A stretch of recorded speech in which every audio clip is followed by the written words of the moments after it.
Welcome to Tina Tries. Today I'm watching part 2 of A Courtship of Rivals. I'm really excited to get back into this, so let's dive in.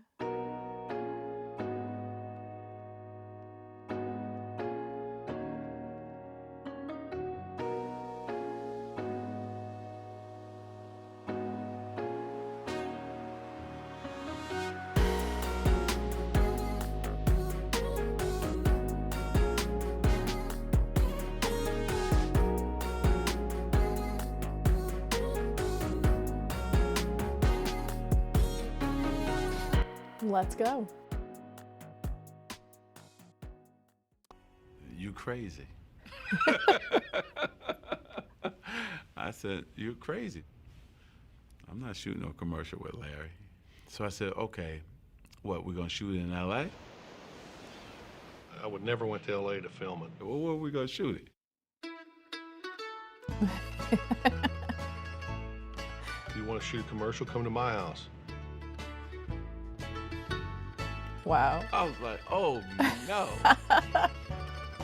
That must have been such a shock going from LA to this tiny little town in Indiana.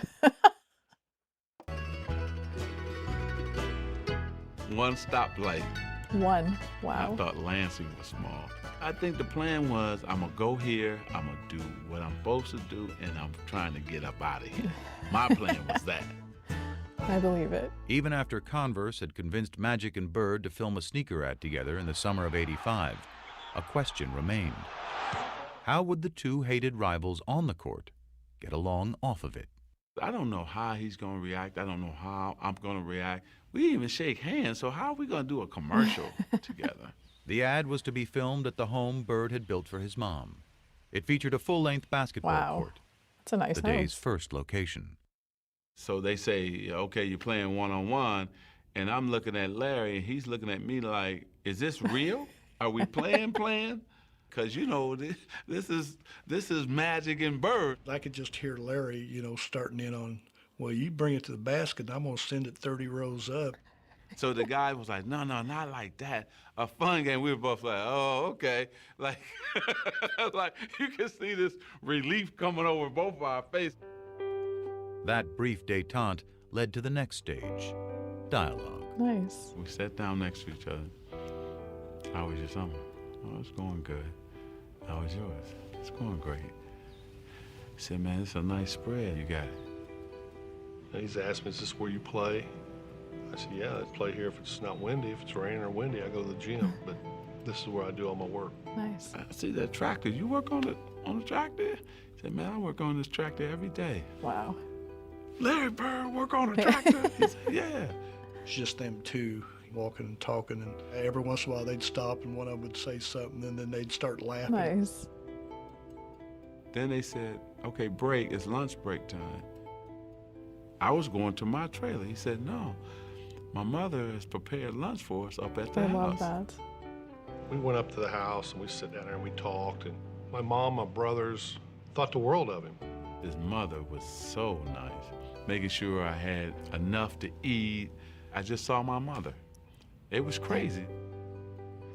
He charmed her. I mean, you can see it. Of course he did. But that's Magic. He makes everybody feel welcome and warm, and he's a con. And while Magic charmed Georgia Bird, it was someone else who intrigued her son. He met Irvin at lunch. Okay. Irvin is a good dude. I like Irvin a lot better than Magic. I was just so happy to finally be Irvin with him, because Magic was like, I don't know if I want to get to know this guy. Right. But Irvin got a chance to talk about family, how he grew up. We just became two relaxed guys, just talking. That day love was that. great. It was a great day. Beautiful day. Still, for Bird, ever the competitor, that's all it was, just one day. Magic thinks the next year, okay, well, now we're great friends. So, after the game, we're going to go out, we're going to have a beer. And Larry's like, no, you're right. I know you better. You're a good guy, but I still don't want anything to do with you. Wow. He's a happy-go-lucky guy. If me and him got to be really good friends, go out on the court, he could still play the same game. I couldn't. That's just the way it is. Okay. But when the ad hit the airwaves, For others, the perception changed. I saw those limousines going through the cornfields, and I said, no. They didn't sell themselves out. I heard Converse made a pair of Bird shoes for last year's MVP. Yep. But they made a pair of Magic shoes for this year's MVP. Okay, Magic, show me what you got.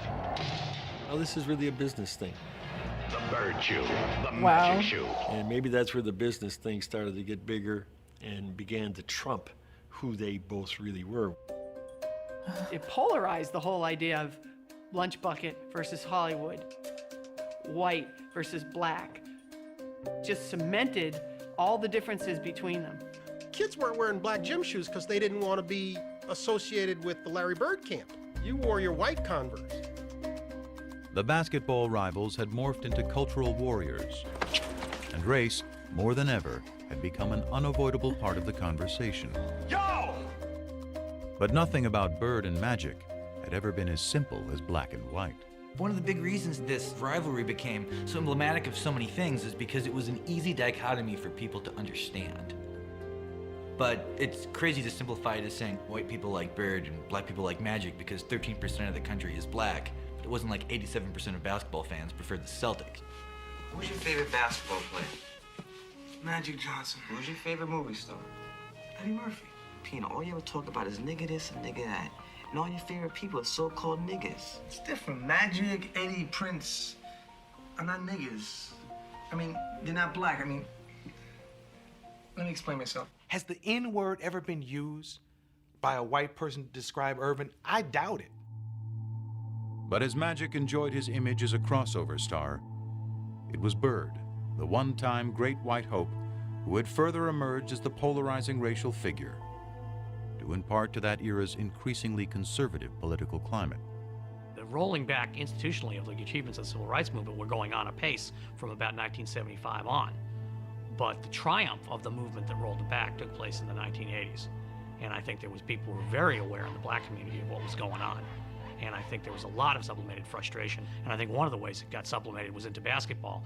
And I think Larry, through no fault of his own, was the receptacle within which the lingering resentments somehow floated. And after Bird led the Celtics to the championship in 1986, his third in the pros, winning his third straight MVP award in the process, the resentment grew. I always felt that the press was biased in favor of Larry Bird. It always felt to me like they were gonna make Larry the hero. You know, you'd see somebody score and Larry would be in a cast in a suit on the bench and they'd say, Larry Bird made that possible a couple weeks ago when he told that guy he could do it, and he just did it. They gonna get his motherfucker the assist and he not in the game? Not to be racist, but we have a white guy who's the best in the world. It's predominantly a black sport now, and you got a guy like Larry Bird who can't run, who can't jump, but can do everything out there. That don't mean nothing to me. It don't mean anything to me. It never has. I don't know why. I mean, am I doing something wrong here? Bird may have sought to avoid the conversation entirely, but the more he won, the less he could escape it. Now there's a steal by Bird. Underneath the DJ, lays it in. What a play by Bird. In 1987, after Boston beat the Detroit Pistons to advance to the finals for the fourth straight year, Pistons rookie Dennis Rodman called Bird overrated because he was white. His teammate Isaiah Thomas then chimed in with some thoughts of his own. I think Larry is a very, very good basketball player. I think he's an exceptional talent.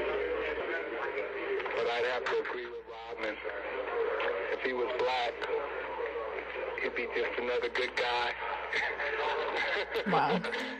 I can remember in the locker room, I think it was Jack McMullen came up to me and said, Isaiah just said, boom, boom, boom, boom. And I go, so? He didn't care. He didn't care. Everybody else around him cared very deeply in the days and weeks, as it turned out, ahead. And he shouldn't have cared. I mean, the media made it out like it was something. But it didn't matter to me what Isaiah or Dennis Rodman said. And it still don't. It has no bearing what I do in my life. He doesn't see race. He really doesn't. And he could have. This guy grew up poor, white, in southern Indiana.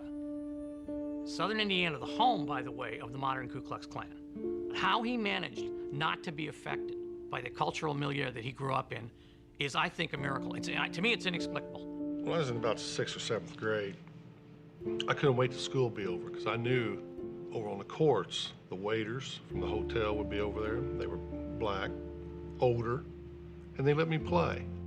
You know, I always looked at that as I got an opportunity to play against a black man, and they treated me good. Nice. I couldn't wait to play against the best, and at that time, they were the best.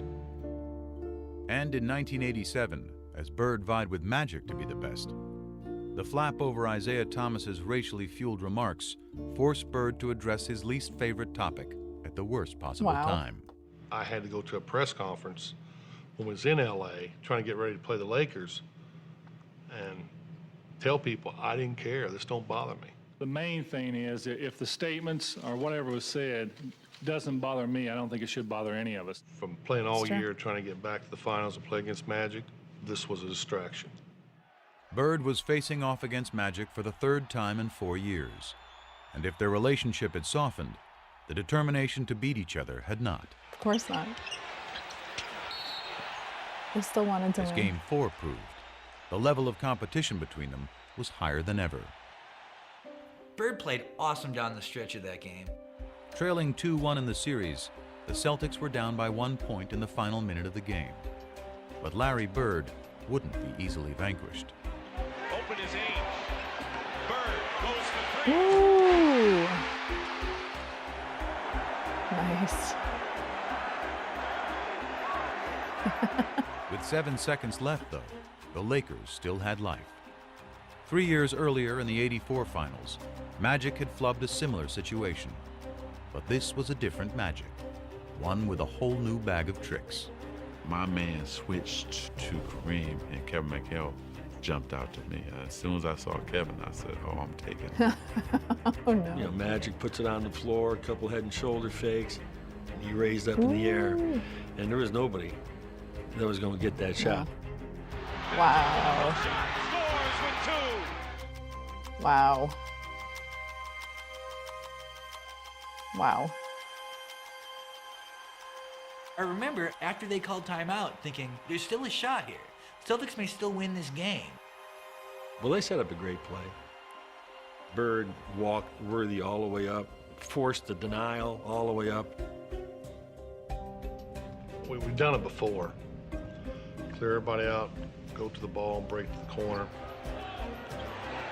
He caught it here, and as he caught it, all he had to do was turn.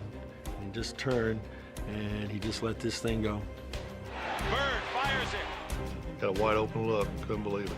And I'm standing right there. It is straight as an arrow. Dead on. And the Lakers have won. Oh my God. Lucky, because it was right on line. Oh my God. He looked at me like, how did you ever leave me that wide open? Wow. You gotta be kidding me. I can't believe he missed that. Oh my God. Changed the whole series. For real. The Lakers won the series in 6. Wow. And in the aftermath of a year in which Magic had won his first MVP, the rivalry suddenly took on a new tone. Magic's just a great basketball player. He's the best I've ever seen, you know. Unbelievable. I don't know what to say. I was shocked that he said it, because I thought to myself, maybe this is the beginning of a new era that's not going to include him. It was the passing of the torch a little bit. Wow. After vanquishing Bird in '87, Magic wasn't done winning. The following year, he squared off in the finals against his good friend Isaiah Thomas and the Pistons, beating them to become the NBA's first repeat champions in 2 decades. Nice. By the dawn of the '90s, he'd won 5 titles, played in 8 finals, and equaled Bird's MVP tally of 3. Nice. But the more Magic won, the less Irvin seemed to be around to reap the spoils. Once I tasted the champagne and the championship, I wanted more of that. Of course. And more of that. So Magic kept growing because we were successful. And the persona and all of that came with that. The Prince of LA was now the king. And in Hollywood, being royalty had its perks. Of course. What was Irvin Johnson's vice? Now, you know my publicist wants me to say winning. But women loved Irvin. Back then, before voicemail, they used to have these mail slots in the hotels where you leave your key. And when we get into a town, Irvin's mail slot would be so packed. And it would be just Susan and a phone number, Linda and a phone number, Joyce and a phone number. I mean, that was every city, every time. I was on top of my game as Magic, so I needed all that around me at that time. The women, that's crazy. The this, the that, Hollywood. Magic was living in a context of sybaritic excess from the minute he walked in the door, and he developed a sweet tooth for it. Of course. Sex with several women at the same time. Yeah. Like I said, women have different fantasies. Some want to be with 2 or 3 at a time. You know, one time I had 6 at one time. That's just... I really do believe he looks upon Magic Johnson as a movie character he played. I think Irvin got overwhelmed in LA by what it meant to be a star. That's probably true that the Magic ego swallowed Irvin a little bit, but that's okay because I couldn't win 5 championships without that. Through all of this haze of women and money and fame and fortune, he still kept basketball at #1. He never seemed to lose that focus. Larry had 2 jobs his last 7 years of playing. It was playing basketball, and then it was him being committed to taking care of his back. He had first heard it in 1985, building the driveway at his mom's house back in French Lick. Larry decides to do it himself. That's awful. This is Larry Bird, the superstar, out there breaking his back, literally shoveling gravel. And that was the beginning of a process. And he was just trying to help his mom. Like, that's crazy. That was what killed his career, that back injury. So, wow, that's insane. I would see him on TV laying down, and then they told me that he had to lay down on planes, different things like that. And I was like, wow. As Magic soared through the prime of his career, Bird was breaking down. His deteriorating back and punishing style of play proving an excruciating mix. From 88 to 92, it was painful to watch. It was painful to cover. Larry is quite ornery when he's not feeling well, which means he was ornery for those next 4 years. He could manage the pain in a way that very few people can do. There'd be days he could come in the office and he couldn't stand up straight. But even after 2 ruptured Achilles tendons and surgery on his back in 1991, Bird kept going to work. Product of a lesson learned many years before, seeing the swollen ankle of a man long since gone.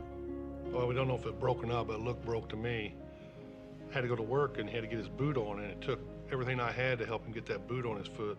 And he stood up limping, and he says, well, I'll see you this weekend, because he was working construction at the time. And I was pretty amazed how he could fight through that all week, then come home on the weekend, and it was black and swollen, and he'd sit around on the weekend and put that boot on and go again.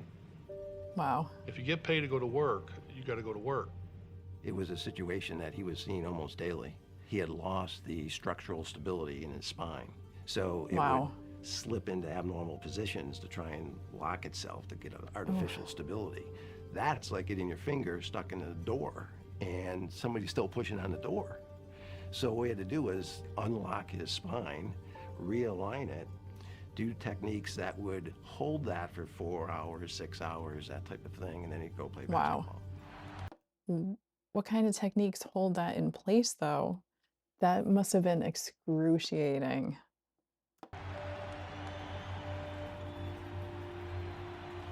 Every time I would play, I was wondering if I was going to be in a wheelchair. Was I ever going to be able to, walk on the beach or hold my kids? Yeah, for real. Oof. His pain in his quest for basketball became all-encompassing. Very few people really knew what Larry was living with. Because that was where he got the concussion, Larry's right? Issue.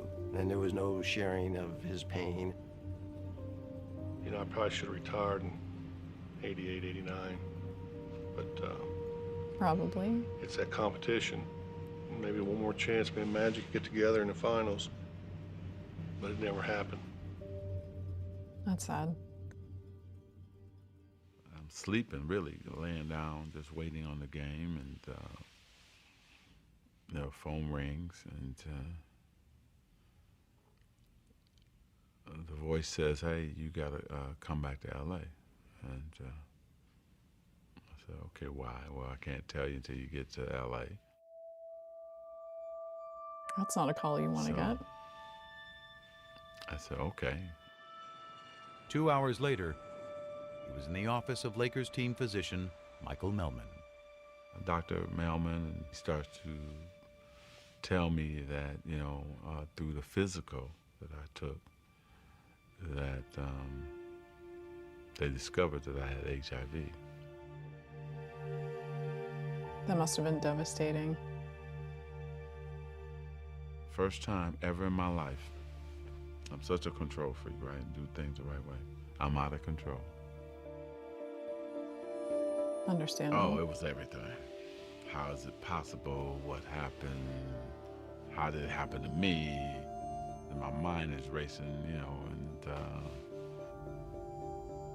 and then you're just devastated. Further complicating things, Magic had gotten married just 2 months earlier, and he feared the worst for his new bride, Cookie, who was pregnant with their first child. Oh my goodness. I don't know what's going to happen with my wife and my baby. I don't know what's going to happen to me. I don't have control of the situation, and I was lost just for that next 2 or 3 weeks. Wow. And that's understandable, though. That must have been terrifying. After Magic learned neither his wife nor his unborn child were infected, he began revealing the news to his inner circle. The phone rang, and it was Magic's agent, Lon Rosen. And he said, "Irvin's looking for you, call him." And I said, "I'll call him when I get to Paramount." And he says, "Call him now." I said, "Lon, I'll call him when I get to Paramount. I'll be there in 20 minutes. And he said, "You gotta call him now. Irvin's HIV positive." I remember I was sitting on the bed. I remember standing up at that point. And I said, "How is that possible?" I'm thinking Irvin's gonna get skinny and die. I mean, literally, that's what I thought. Irvin's gonna get skinny and die. Well, that was the prognosis back then. The first person I thought of was Larry. I wonder what Larry thinks. The day that I heard about Magic, it just sort of changed my love for basketball. It shook me up. You get that feeling, probably the same type of feeling I had when my father died. He wants to understand why, how can I talk to him? How I need to speak to him. It was just really important for Larry to talk to him. It's sort of, I don't know. I wanted to hear it from him, probably didn't believe it. Calls me, and we're talking. It's just, "How you doing? I heard about it." And you can almost hear both of us with some tears in our eyes. And I'm choked up because he did call me. And,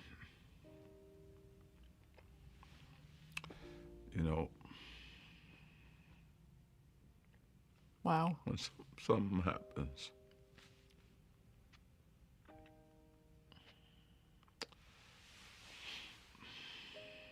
to you,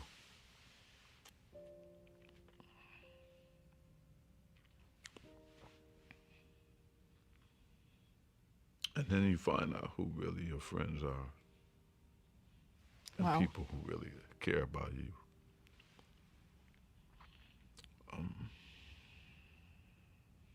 You figure all those battles, all those things we had to go through as warriors, as competitors, and as men. And here this man says, "Hey, you know what, man, you're okay." And so that was the greatest moment for me too, to have him check on me and to to make sure I was okay. It's incredible. First of all, let me say good late afternoon.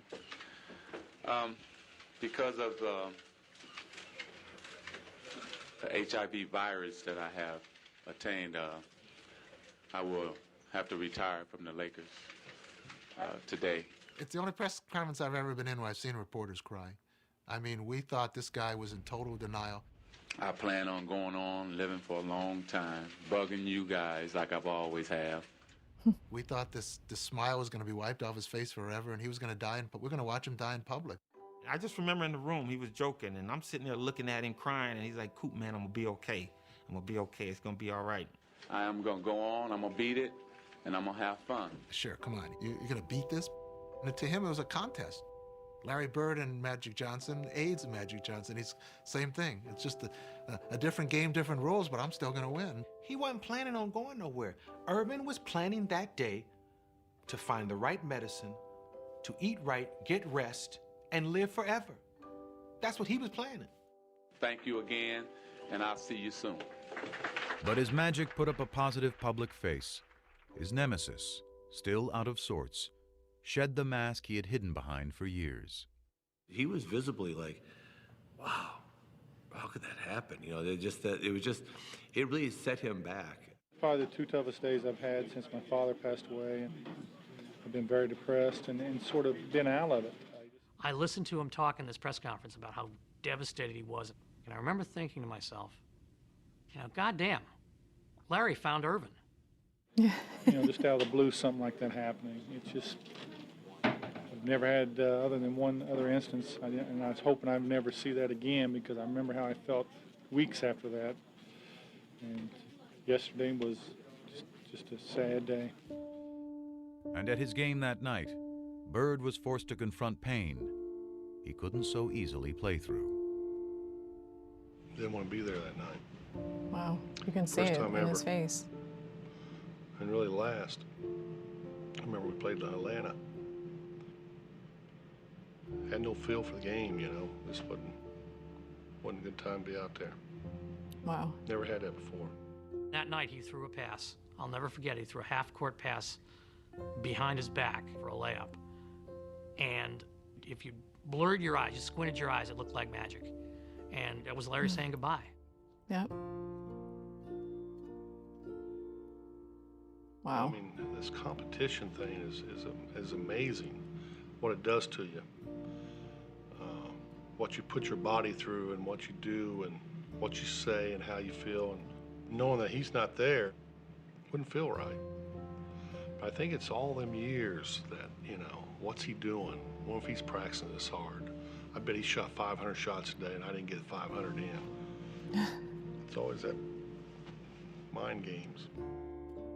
Bird played through the 91-92 season, his last in the NBA. Wow. But a part of him was already gone. I didn't check the papers anymore. You know, it didn't matter. Right. I still His wanted to nemesis compete, was out you of know. it. But it wasn't the same. It really wasn't.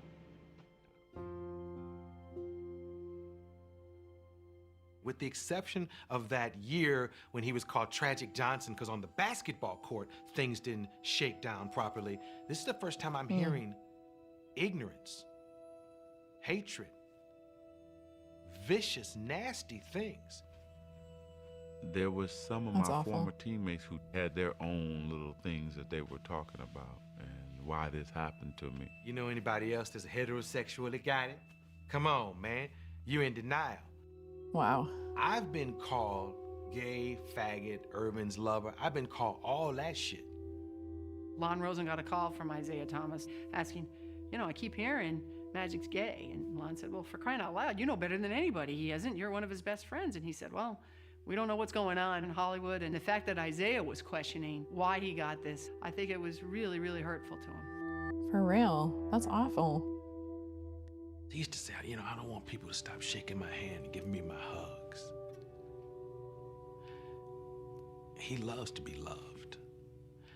And Who doesn't? that's what bothered him the most, that people would change in relationship to him. Yeah, that had to be tough. He would show up at the Lakers facility to work out and to shoot some baskets, and he'd try to engage his teammates and say, hey, you want to play a little one-on-one before practice? And, oh, geez, no, I can't. I got to go get taped. Or, oh, geez, I got work to do. I got to do something else. Well, there was such a worst thing stigma of all around this AIDS back then. that I couldn't play basketball. I don't even think dealing with HIV. It was I couldn't play. The game, the surroundings was his whole world. That's his personality. When you take that away, you know, you're hurting. I knew he was hurting in a big way. Yep. The only sex is safe sex, and that's no sex. As basketball went on without him, Magic performed ably in his new role as HIV educator and spokesman. I'm helping every way that I can. But he still pined for the arena, which had made him a star.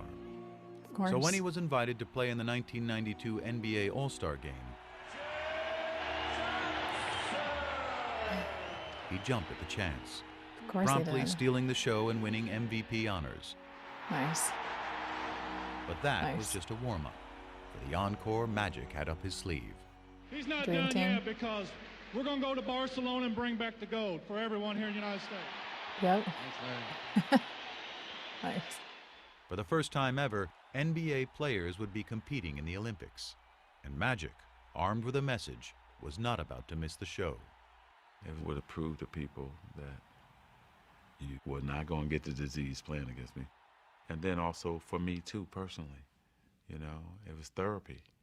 Yep. It was a way to say, man, yeah, you get to do this one more time.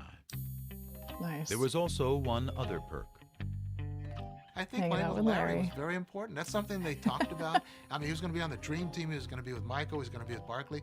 But he was going to play with Larry. Magic kept saying to him, I Nice. just want to get you out on that court one more time. Let's just have one more sequence like we had all the way back in 1978. Yeah. But it was interesting that with Magic being the one that was HIV positive, he felt great. He was in the best shape of his life. He had worked so hard to make sure he didn't go there as a token player. And here was Larry, who couldn't even practice, who could barely move. But you know what? Didn't matter. We were still together. You know, didn't matter. Hold me close and hold me fast. The magic spell you I love cast. the song choice. This is La Vie en Rose. When you kiss me. And when he got his opportunity, he switched a few. Of course he did. I see La Vie en Rose. Nice. Now, who's taking the last shot with the game on the line? When I got my opportunity, I MJ. still was Magic. Nice. 14 years after they'd first crossed paths, the smiling kid from Lansing and the shy boy from French Lick were happily back together in Barcelona. But it took just one glance outside their hotel's front door each morning for them to see that as far as they had come, they were as far apart as ever. The only way you walk out that door if you wanted attention. But I asked this guy, I know, how can you get around this? There's got to be a way. Lo and behold, there was a side door. You can go wherever you want. Nice. I was going to tell him about it, but seeing that smile on his face, the closer you got to that front door, come on. Yeah. didn't He want no needed that side door, attention. You know, Irvin. You go right in the middle of them. Turn the long way, sweetheart. There you go. I'm going out the front because that's who I am. I don't go out the back. I don't go out the side. That's not me. If you want to go somewhere in a hurry, there's a door that leads you there, and I found it. I respected him for that. And so, hell, I would try to find a side door for him. And we I love never it. tried to change each other. That's what made this relationship great. Nice. One of my pet peeves always is when people say, oh, Michael Jordan saved the NBA. Bullshit. Bullshit. Magic and Larry saved the NBA. That's who saved the NBA. Magic and Larry. Magic and Larry. Bird and Magic. To the millions who once watched them, now more than ever, they are inseparable. A pair of athletes thrown together by the cosmos to compete. A pair of men who discovered a bond in the midst of that competition.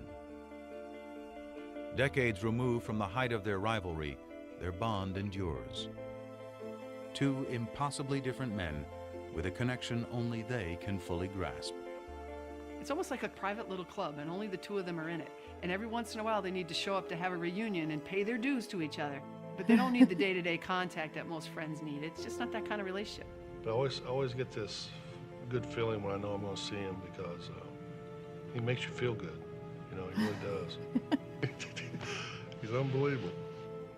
He's very private, but if he's your friend, man, you got a friend for life. And Larry Bird is a straight shooter. Yeah. He'll tell you when he don't like you. That's one thing I wish I could have from him, that he has that I don't have. I wish I had that. I mean, he walked in here, this whole room would change, and maybe that's what I always wanted to be, but I just couldn't.